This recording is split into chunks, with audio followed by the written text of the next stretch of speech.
Quand on utilise le mot inflation, on pense tout de suite à la hausse des prix. Mais c'est plus que ça, c'est comme un impôt presque invisible. Mais aujourd'hui, je vais essayer de vous montrer où il se cache. Bien sûr, je suis toujours à l'écoute de vos idées et remarques. N'hésitez pas à m'en faire part, ici en bas, dans les commentaires. Vous allez voir, au-delà de la simple hausse des prix, l'inflation a des ramifications auxquelles, je trouve, peu de monde pense. En ce moment, on entend beaucoup parler d'inflation. 5% en Europe, 7% aux États-Unis, les chiffres les plus élevés depuis 1982. Alors est-ce que ça va se calmer? J'en sais rien. La Fed et la BCE nous disent que ça va retomber en 2022, donc j'aurais plutôt tendance à croire qu'on est parti pour plusieurs années. On verra bien. En attendant, l'inflation elle est là en ce moment, et il est important de bien en mesurer toutes les conséquences. Avant tout, je dois faire un petit point super rapide sur l'inflation. Qu'est-ce que c'est? D'où ça vient? La BCE l'a définit comme une augmentation durable du niveau des prix, ce qui revient à dire que le pouvoir d'achat de la monnaie diminue quand il y a de l'inflation. Et pourquoi est-ce que les prix augmentent? Contrairement à une idée reçue, c'est pas la planche à billets qui est responsable de l'inflation. Enfin, pas directement. Disons qu'elle est nécessaire, il faut que la masse monétaire augmente à un moment donné, mais c'est pas suffisant pour créer de l'inflation. Regardez l'année 2020 avec le début de la pandémie. La masse monétaire explose littéralement, en hausse de 20 à 25% sur un an, en fonction de ce qu'on regarde. Et pourtant, l'inflation était à peine au-dessus de zéro. Quand j'utilise le terme planche à billets, je ne parle pas vraiment de l'impression physique de billets de banque comme celui-ci. Vous pouvez aller voir cette vidéo en haut à droite si vous voulez comprendre le principe de la création monétaire, mais n'oubliez pas de revenir tout de suite après. On a encore plein de trucs sympas à voir. Il y a un deuxième facteur indispensable pour créer de l'inflation, il faut que l'argent circule suffisamment vite. Cette vitesse de circulation, on l'appelle la vélocité de la monnaie, et elle est au moins aussi importante que la masse monétaire. En gros, c'est le nombre de fois qu'une unité monétaire change de main pendant une année. Imaginez un monde très simple, avec juste une pièce de 1 euro, un boulanger et un marchand de journaux. Tous les matins, le boulanger achète son journal 1 euro, puis vend une baguette au marchand de journaux pour 1 euro. La masse monétaire est de 1 euro, mais avec cette vélocité de 2 sur une journée, eh bien on a un volume d'échange de 2 euros. Le boulanger veut maintenant acheter un journal l'après-midi aussi, et le kiosquier a très faim et veut une deuxième baguette pour dîner. Avec une masse monétaire de 1 euro, mais une vélocité de 4 sur la journée, eh bien on a un volume d'échange de 4.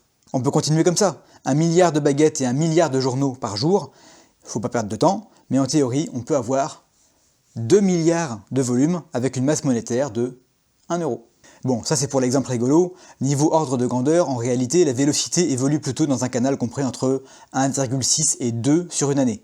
Depuis 2008, ça baisse, et en 2020, ça se passe de commentaires.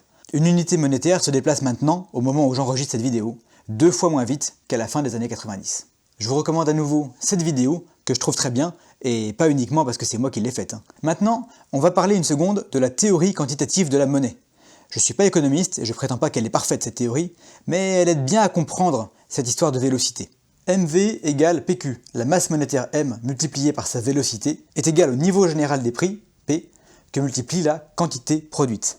Pour que le niveau P des prix augmente, il faut soit que la quantité produite diminue, ah oui, ce qui est rare devient cher, soit que le produit MV ici en haut augmente. Le fait que M augmente tout seul pendant que V, la vélocité, diminue, s'effondre, eh bien ça peut tout à fait ne pas provoquer d'inflation. Je vous remonte le graphique avec la hausse de la quantité d'argent en circulation en 2020 et la vélocité de la monnaie qui s'effondre en 2020. Résultat, pas d'inflation. Et la hausse des prix qu'on voit maintenant, c'est la vélocité de ce paquet monstrueux d'argent qui a arrêté de baisser et qui est peut-être reparti à la hausse. On verra bien les chiffres quand ils seront disponibles. Rien que réintégrer le canal avec autant d'argent disponible, et qu'il est très difficile de retirer de la circulation, ça peut faire très mal, je pense. Pour bien comprendre, on peut aussi imaginer la situation suivante. Première option, la BCE imprime 10 000 milliards d'euros et les enterre dans un trou. Deuxième option, la BCE imprime 10 000 milliards d'euros, en distribue 30 000 à chaque Européen et leur dit qu'ils ont 5 jours pour tout dépenser, sinon les euros seront perdus. A votre avis, les prix augmenteront plus avec l'option 1 ou avec l'option 2? Pourtant, dans les deux cas, 10 000 milliards ont été imprimés. L'inflation, la hausse des prix, j'ai l'impression qu'on y est habitué en fait. Pourquoi? Non seulement on la constate depuis des décennies, donc il y a une accoutumance, et aussi il faut bien dire qu'on nous rabâche à longueur de temps qu'une inflation modérée c'est une bonne chose. La BCE et la Fed ont d'ailleurs pour objectif une inflation stable à 2% par an. En français, ça veut dire que la BCE prévoit, organise, intervient, pèse de tout son poids pour que vos économies perdent 2% par an. Bon, un petit peu moins si vous placez l'argent, mais enfin, avec le livret A à 0,5%, ça reste du vol organisé. Regardez, j'ai fait un petit tableau. Un truc qui vaut 100 € aujourd'hui, vous pouvez en acheter un avec 100 €. Avec 2% d'inflation par an, au bout d'un an, vous pouvez plus en acheter que 0,98. En 15 ans, ça fait 25% de pouvoir d'achat en moins. Et en 30 ans, pratiquement la moitié. Et ça, c'est si on reste à 2% sans jamais dépasser. En ce moment, comme je vous disais au début de la vidéo, on tourne plutôt autour de 5% par an. Je résume avant de passer à la suite. L'inflation, c'est pas bon pour vous, quoi qu'on veuille vous faire croire, et elle est organisée de toutes pièces par la Banque centrale. Super. D'ailleurs, en parlant de Banque centrale, pourquoi est-ce que la cible est à 2% et pas à 0 ? Et si les prix baissaient ? C'est vrai ça après tout. Pourquoi est-ce que l'inflation est nécessaire ? Alors, en ce qui concerne un taux d'inflation négatif, là, faut pas trop y compter. Ça s'appelle la déflation, et c'est pas rigolo du tout. Imaginez un monde dans lequel les prix baissent de manière prévisible. Votre voiture, vous l'achetez maintenant si on vous dit qu'elle sera moins chère l'année prochaine ? Bah non. Vous différez autant d'achats que possible, puisque la monnaie prend de la valeur avec le temps. La consommation s'effondre, les recettes fiscales diminuent, les entreprises font faillite, tout le monde se retrouve au chômage, donc avec encore moins de moyens, et le cercle vicieux se répète. Depuis la crise de 2008, il y a une pression déflationniste importante parce que les banques prêtent moins qu'avant. C'est pour ça que les banques centrales n'ont pas arrêté de se battre à coups d'assouplissement quantitatif pour maintenir un semblant d'inflation. Voilà, la déflation, c'est pas cool, donc il faut au moins être à 0%. Mais pourquoi ne pas viser la stabilité justement ? 0%, ça n'a pas l'air mal, non ? Alors, pour vous, oui. Mais ce qui est bon pour vous, je pense que vous avez compris maintenant, on s'en moque. 0% d'inflation, ce serait idéal. La monnaie serait une réserve de valeur parfaite, ce qui ne veut pas dire qu'il n'y aurait pas de création monétaire. Face à une quantité de biens et de services qui augmente, il est impératif d'avoir une masse monétaire en hausse, sinon, crac, déflation. Mais il y a deux arguments en faveur d'une cible plus élevée que 0%.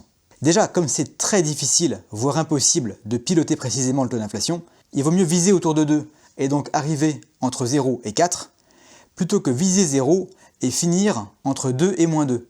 Comme on vient de le voir, le négatif fait vraiment mal, et il s'auto-entretient, ce qui est plutôt dangereux. Mais surtout, pour l'État, une inflation à 0%, c'est se priver d'un levier très intéressant, un impôt caché qui rapporte énormément.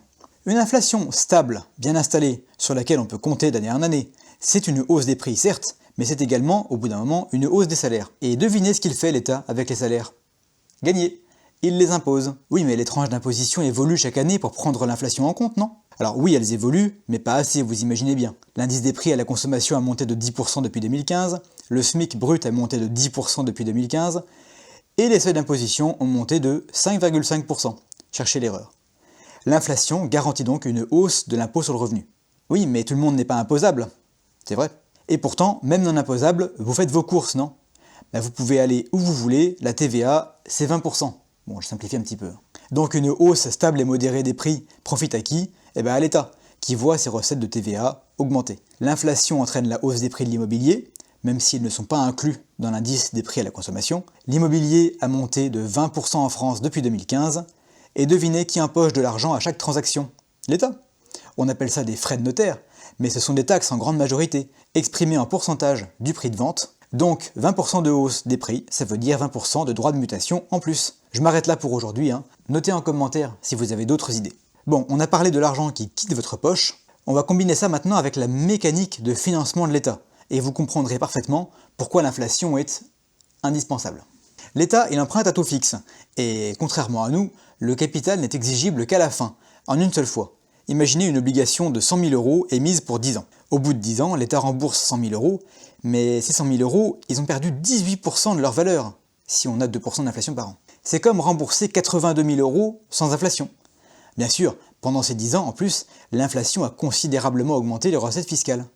Alors, mettez-vous à la place du gouvernement en 2 secondes. C'est tellement difficile de boucler un budget.